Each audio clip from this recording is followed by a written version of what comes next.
Tonight, 4's in your corner with a buyer beware warning about COVID-19 and out-of-pocket costs. Thanks for staying with us. I'm Jane Monreal. I'm Patrick Nolan. 4 in your corner's Katie Lagrone is showing you why you might want to think twice if somebody asks you to pay for any tests or treatments related to the virus.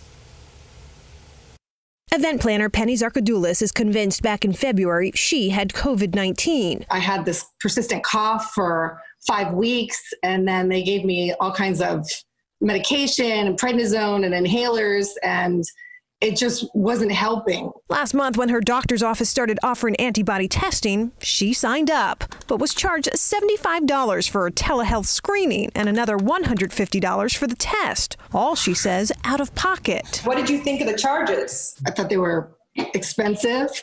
Turns out it shouldn't have cost her a dime. According to the Federal CARES Act, the stimulus package created to help all of us pay for the virus and its fallout, comprehensive health insurance companies must cover 100% of coronavirus testing and treatment, including hospitalization and the new but controversial antibody test. So put simply, nobody should be paying out of pocket for really anything related to COVID-19?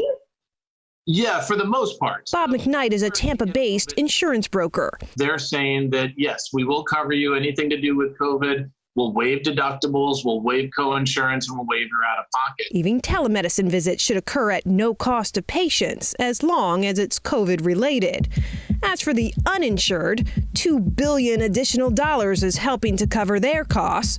But what happens when the money runs out? That's a good question. I mean, that's one of the big unknowns that we don't know. All of this, no guarantee some consumers still won't get surprise bills. I'm guessing that there'll probably be some issues there with that was COVID, but it wasn't coded the right way, things like that. McKnight advises consumers to review explanation of benefits, which break down medical costs.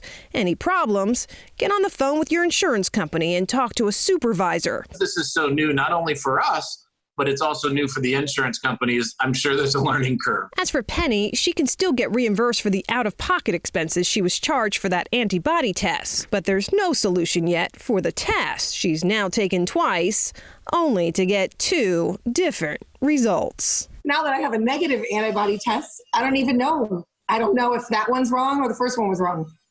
So now I have to go do it again? I think it's crazy. I think it's a crazy ripoff.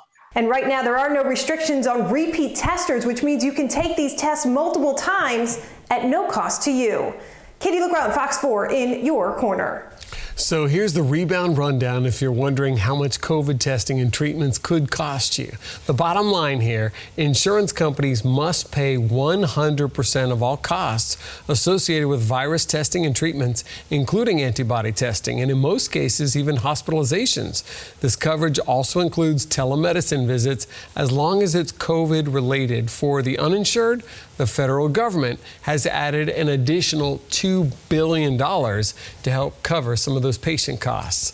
Now, all this doesn't mean you still might not get bills with some surprise charges, but if you do, the best way, Katie says, is to go ahead and contact your insurance company. You'll probably have to ask to speak with a supervisor. They might be busy, but it's worth it.